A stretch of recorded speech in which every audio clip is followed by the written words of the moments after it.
में नहीं है। तो गुरु वशिष्ठ जी ने आकाश की ओर देखा, प्रभु विलोक मुन मन अनुरागा, तुरंत दिव्य सिंहासन मांगा। ऊपर आकाश में से एक सुंदर सिंहासन आया। वह सिंहासन कैसा है? रवि सब तेज सुवर्ण न जाई, एकदम सूर्य के समान सुंदर है। कनक सिंहासन इतना सुंदर है जिस पर राम और सीता जी विराजमान होंगी।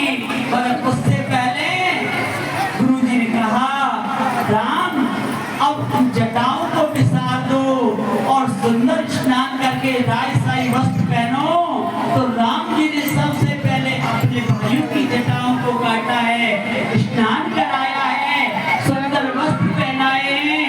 फिर राम जी ने स्वयं सुंदर वस्त्र धारण किए हुए हैं और सिंहासन पर बैठे राम जी, और बड़ा सुंदर राज होगा ऐसा सब मानते हैं। मगर लोग तो पहले ही नाचने कूदने लगे। क्या कहते हैं? राजा आज बाजे बधैया,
सबसे पहला तिलक किसने किया?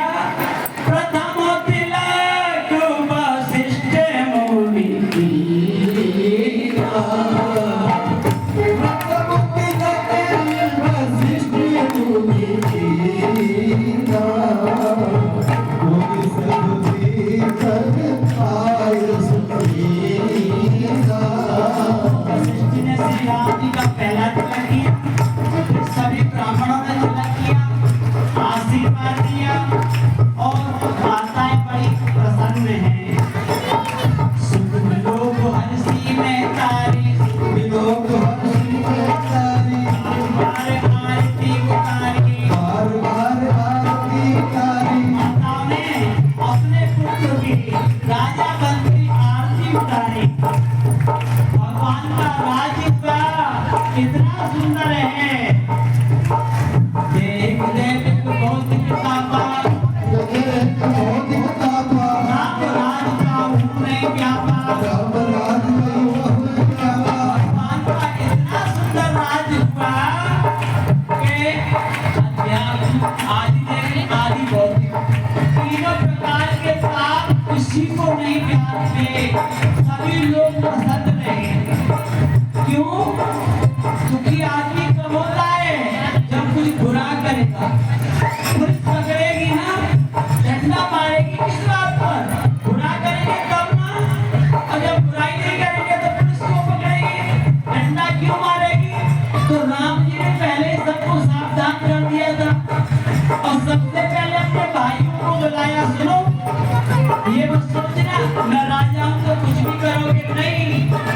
काल रूप दिनकर में घाटा, जब कोई गलत करेगा उसके लिए मैं काल की तरह हूं। काल रूप दिनकर में घाटा, शुभ और अशुभ कर्म बदलाता। अच्छा, राम जी का परिवार देखो, 2 बच्चे हुए। आजकल लोग पढ़े लिखे बनते हैं, हम जो हमारे तो, मगर राम जी के पहले से ही थे। कोई सुंदर सी नहीं जाए, सुंदर सी बन जाए, जब कुछ वेद पुरातन गाए, कोई तो सुख भ्राता के,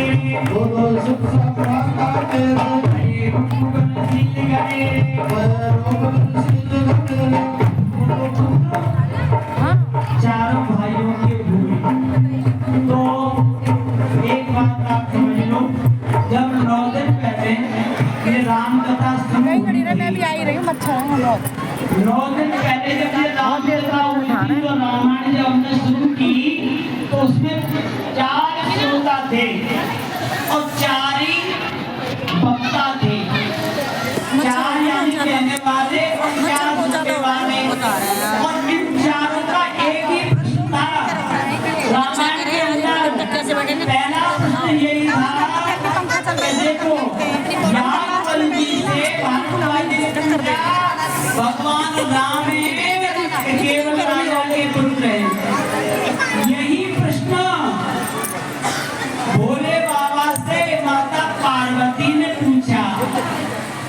यही प्रश्न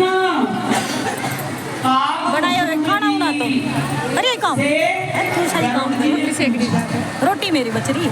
अब इस का उत्तर ये कि राम ब्रह्म है कि भगवान है कि मनुष्य है, कौन है? इसलिए ये रामायण चली। हमने सुनाई या संजय जी ने सुनाई या किसी ने सुनाई, इसका मुख्य मकसद यही था कि राम कौन है। तो इसका मतलब ये है कि अलग अलग राम नहीं है, वही राम दशरथ का बेटा, वही राम दशरथ का बेटा, वही राम घट घट में बैठा, वही राम है सकल पसारा, वो एक ही राम है सबसे न्यारा। कोई भेद नहीं है। सगुण ब्रह्म में और निर्गुण ब्रह्म में कोई भेद नहीं है। समझ रहे हो मैं आपको क्या समझाना चाह रहा हूँ?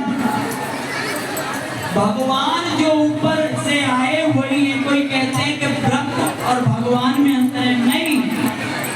अब पानी है, अब पानी को आप गिलास में रख दो तो उसका आकार ले लेगा। पानी को थाली में डाल दो तो थाली का आकार ले लेगा, यानी पानी का कोई आकार नहीं है। अब जिसमें डालोगे वो वैसे ही हो जाएगा। अंतर नहीं है ना? क्या बना रही है? देखने में अंतर है। अच्छा, अब ये समझ लो, जो बच्चा माँ के गर्भ में है वही बच्चा तो बाहर है। हम अपनी माँ के गर्भ में थे ना, तो क्या हमें कोई छू सकता था? तो क्या हमें कोई बिस्कुट खिला सकता था? क्या हमें कोई डांट सकता था? और जब हम माता के गर्भ से आ गए तो हमें कोई खिला भी सकता है, पिला भी सकता है, डांट भी सकता है। ठीक उसी प्रकार वही ब्रह्म एक ही है, पर वही यहाँ आकर साकार रूप में हो जाता है। तो वो यशोदा का लाला बन जाता है, कौशल्या का लाला बन जाता है, हमारा आपका सखा बन जाता है, अर्जुन का साला बन जाता है, भक्त वत्सल बन जाता है। उसके अनेकों रूप हैं।